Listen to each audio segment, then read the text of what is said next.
शहर कभी नहीं सोता। हर तरफ बस हॉर्न और भीड़ का शोर ही सुनाई देता था। बारे इसी भाग दौड़ भरी जिंदगी में आरव नाम का एक नौजवान जिज्ञासा के साथ आरव बड़े दिल का बहुत बड़ा सपने देखने वाला इंसान था। वो एक लोकल बुक स्टोर में बहुत मेहनत करता था, जहां उसे प्यार और रोमांच की कहानियों ने घेरा हुआ था, लेकिन उसकी अपनी जिंदगी उसे बहुत खाली लगती थी। हर रात वो अपने छोटे से घर लौटता था, जहां सन्नाटा उसे उसकी तन्हाई की याद दिलाता रहता था। आरव किसी अपने की तलाश में था, कोई ऐसा जिसके साथ वो अपने सपने शेयर कर सके, कोई ऐसा जो उसके दिल में छाए हुए अकेलेपन को दूर कर सके। वो अपनी जिंदगी में भी प्यार की कहानी चाहता था, ऐसी कहानी जो शहर की भागम भाग के बीच भी खिल सके। उसे क्या पता था कि किस्मत ने उसके लिए कुछ और ही सोच रखा है। एक दिन बारिश हो रही थी और आरव खुद को एक कैफे में ढूंढ रहा था। ताजी कॉफी की खुशबू से पूरा कैफे महक रहा था। यह खुशबू इतनी अच्छी थी कि आरव के चेहरे पर भी एक छोटी सी मुस्कान आ गई। जब वो अपना ऑर्डर का इंतजार कर रहा था, उसकी नजर पास के टेबल पर बैठी एक लड़की पर पड़ी। उसका नाम अनन्या था। अनन्या एक किताब में खोई हुई थी और ध्यान से पीएरएच रही थी। उसका चेहरा बहुत प्यारा था और उसके कंधों पर उसके बाल बिखरे हुए थे। उसे देखकर आरव का ध्यान अटक गया। शायद उसे अनन्या की आंखों में चमक अच्छी लगी जब वो कोई पैराग्राफ पढ़कर मुस्कुराती थी, या फिर जिस तरह वो बड़े ही शांत तरीके से अपनी चाय पी रही थी। जो भी था, आरव के दिल में कुछ कुछ होने लगा था। नसीब से अनन्या कैफे से जाते हुए अपनी किताब वहीं भूल गई। आरव ने यह देखा और किताब उठाकर भागता हुआ बारिश में निकल गया, इस उम्मीद से कि वो अनन्या को पकड़ लेगा। एक्सक्यूज मी, उसने आवाज लगाई, लेकिन बारिश की आवाज में उसकी आवाज सुनाई नहीं दे रही थी। अनन्या पलटी और उसे देखकर हैरान हो गई।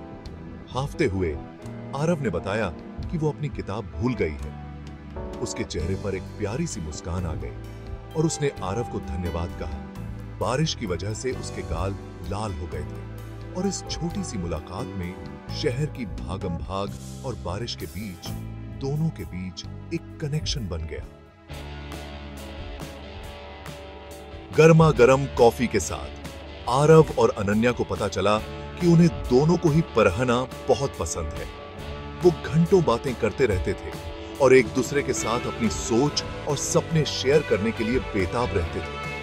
आरव को पता चला कि अनन्या एक राइटर बनना चाहती है। उसके दिल में कहानियों का खजाना था जो दुनिया के सामने आने के लिए तैयार था। अनन्या आरव की सादगी और लिखने के प्रति उसके जुनून से प्रभावित हुई। वे नियमित रूप से उस बुक स्टोर पर मिलने लगे जहां आरव काम करता था, और हर गुजरते दिन के साथ उनकी दोस्ती गहरी होती गई।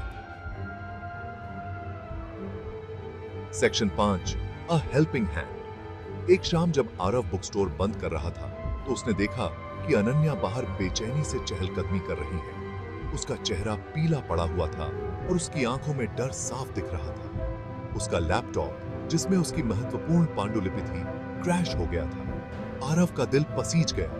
वह जानता था कि उसकी लेखनी उसके लिए कितनी मायने रखती है। बिना किसी हिचकिचाहट के उसने उसे अपने अपार्टमेंट में आने के लिए कहा।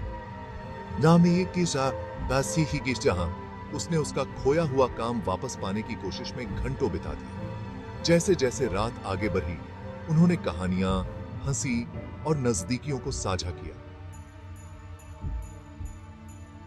Section 6, growing closer. जैसे जैसे हफ्ते महीनों में बदलते गए, आरव और अनन्या के बीच का बंधन मजबूत होता गया।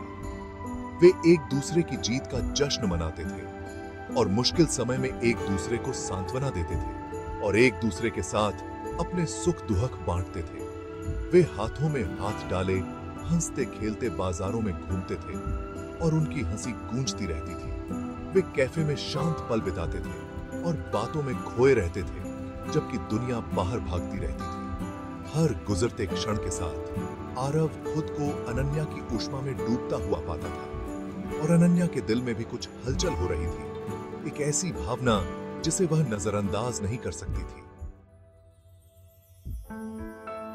Section 7, misunderstanding and doubts. हालांकि उनका सफर भी आसान नहीं था। गलतफहमियां पैदा हुईं, जिससे उनके नए नए रिश्ते पर शक के बादल छाने लगे। आरव अपनी दोस्ती टूटने के डर से, अपनी सच्ची भावनाओं को व्यक्त करने से हिचकिचाता रहा।